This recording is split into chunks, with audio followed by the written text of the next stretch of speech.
রান্নাবান্না করতে। আর তার মধ্যে দেখো না বলেই চলে গেছে বাজারে, কারণ আমার বাজার এমনি শেষ হয়ে গেছে, আদা পেঁয়াজ রসুন টোটালি পুরো শেষ। ওইগুলো তো আনতে হবে।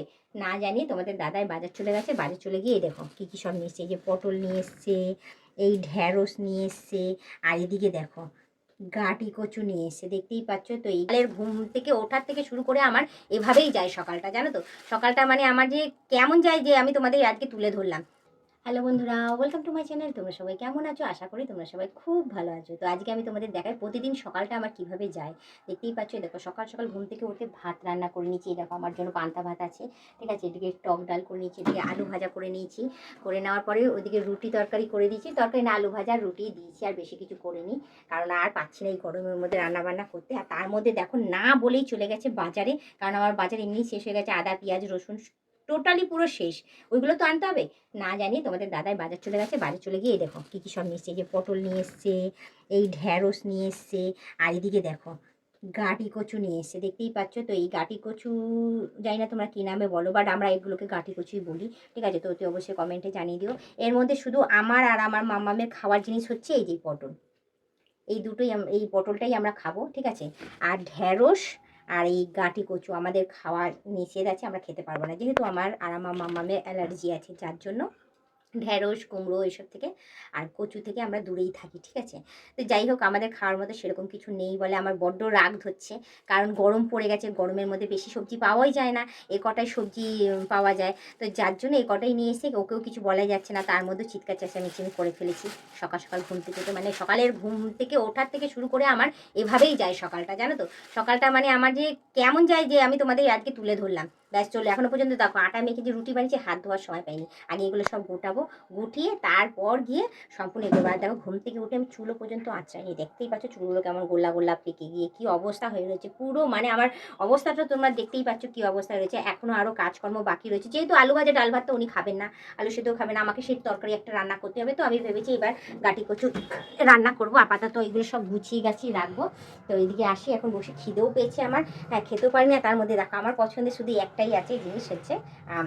তো এই আমটা অর্ধেকটা কেটে ডাল করেছি, আর অর্ধেকটা রেখেছি। এটাকে ইয়ে করবো, বাটা করবো, বাটা করে অ্যাটলিস্ট দুপুরবেলা খাওয়ার মতো। পটল ভাজা ডাল দিয়ে তো আর খাওয়া যায় না, আমি একটু বাটার চাটনি করবো, করে তারপর গিয়ে আমি এ করবো। আর এদিকে দেখো সোমপাপড়িও আবার রয়েছে, ভাগ্যিস ওকে মিষ্টিটা ছিল, যার জন্য আমি ইয়ে করেছি, আলু ভাজা আর রুটি দিয়ে দিচ্ছি। সে সোমপাপড়িটা দিতে ভুলে গেছিলাম। এই সোমপাপড়িটা এখন বের করে রাখি এখানে, ও যদি চা খাওয়ার খাবে। আর এই দেখো এই সোমপাপড়িটা সেই পয়লা বৈশাখের দিন গিফটে পেয়েছি হালখাতা করতে গিয়ে। তো যাই হোক, ভালোই হয়েছে, একদিকে দিয়েছে। হ্যাঁ, কিনেও খাই, মিষ্টি থাকেই আমাদের সকালবেলার দিকে, আর যে গিফটে দিয়েছে এটা যা ভাগ করার করে দিয়েছি, বাদ বাকি যা বেঁচে রয়েছে সব আমরা খেয়ে এবার শেষ করবো। একটা প্রভুজির লাড্ডু দিয়েছিল, ওটা কালকেই আমি শেষ করে দিয়েছি। কী আর বলবো তোমাদের, লাড্ডু খেয়ে তো মানে অম্বল হয়ে গেছিলো। তো যাই হোক, অতি কষ্ট ওটাকে আমি একাই শেষ করেছি। ও তো আর লাড্ডু খায় না, ও মানে তোমাদের দাদা তো আর লাড্ডু খায় না। আমি কী শেষ করে আমার আমাদের মিষ্টি দিই না, কারণ যেহেতু বয়সটা কম, এত মিষ্টি খাওয়ার দরকারও নেই ওকে। ও আপাতত যা রান্না বান্না করি সেসবই করি। তো চলো এখন দেখা যায়, দেখো তেলও নিয়ে এসে রেখেছে, সেই তেলটাও আমার এখনও কাটা হয়নি আর ঢালাও হয়নি। এখন যেহেতু তেলের ইয়েতে তেল রয়েছে, তার জন্য চলো আমি একটুখানি বসে এদিকটা পরিষ্কার করি, কারণ সম্পূর্ণটা এখন পরিষ্কার করে সমস্ত বাজার ঠাজার আমাকে তুলবে। তো আরেকটা জিনিস দেখাই, আমার ভালো বোন যত প্লাস্টিকের জিনিস আছে, প্লাস্টিকগুলো আমি এতে সাজিয়ে রাখি যাতে কাজে লাগে। আর এদিকে দেখো এখন ঠোঙা জমানো স্টার্ট করেছি। কী বলো তো, ঠোঙা এই কারণেই রাখছি, যখন কেউ আসে না কাউকে দিতে হয় গো অনেক কিছু, তো যাই হোক ঠোঙাটা রাখলে পরে কাজে লেগে যায়। তো এগুলো এখন সাইডে সরাবো, সরিয়ে গাঁটি কচুটা তুলে নেবো। তুলে নিয়ে এরকম মানে কি বলবো, আর সকালবেলার দিকটায় সারাদিন মানে সকাল থেকে শুরু হলো আমার ব্যস্ততা। আগে ভাবতাম যে আগে বেলা থেকে ঘুম থেকে উঠবো, বেলায় ঘুম থেকে উঠলে পরে তো যাই হোক কাজকর্ম করবো, হয়ে যাবো। তো এখন দেখি কি বলো তো, যত সকালেই উঠি না কেন কাজটা ঠিক বেড়েই যায়, কন্টিনিউ সেই 4টে বেজেই যাচ্ছে আমার সমস্ত কিছু শেষ করতে করতে।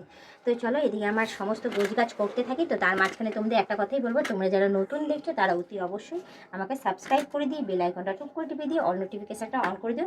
আর যারা এখনও পর্যন্ত মেম্বারশিপটা নাওনি তাড়াতাড়ি করে মেম্বারশিপটা নিয়ে পারলে তোমাদের বন্ধু বান্ধব যতজন আছে সবাইকে বলো মেম্বারশিপটা নেওয়ার জন্য।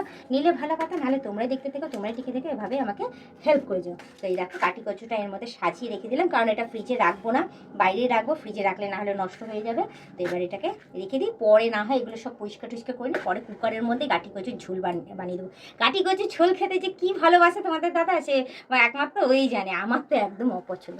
গাঁটি কচু কীরকম খায়, সর্ষে বাটা দিয়ে যে গাঁটি কচু মাখো মাখো হয় তাহলে আমি খাই, নাহলে ওই ঝোলটা যেন আমার যেন কেমন লাগে খেতে। তো যাই হোক, গাঁটি কচুর ঝোল তোমরা কেমন খাও না খাও অতি অবশ্যই আমাকে কমেন্টে জানিয়ে দিও। তো আমি তো বেশি কথা না বাড়ি, শুধু এইটুখানি বলবো, আজকে ব্লগ ভিডিওটা এখানেই শেষ করছি। আবার অন্যদিন অন্য কোনো সময় আমি ব্লগ ভিডিও নিয়ে হাজির হয়ে যাবো। আজকে আমাদের টাটা, বাই বাই, সুস্থ থেকে এবার আমাকে দেখতে থেকো, আমার পাশে থেকো, আমাকে প্রচুর পরিমাণে সাপোর্ট করে এগিয়ে নিয়ে যাও।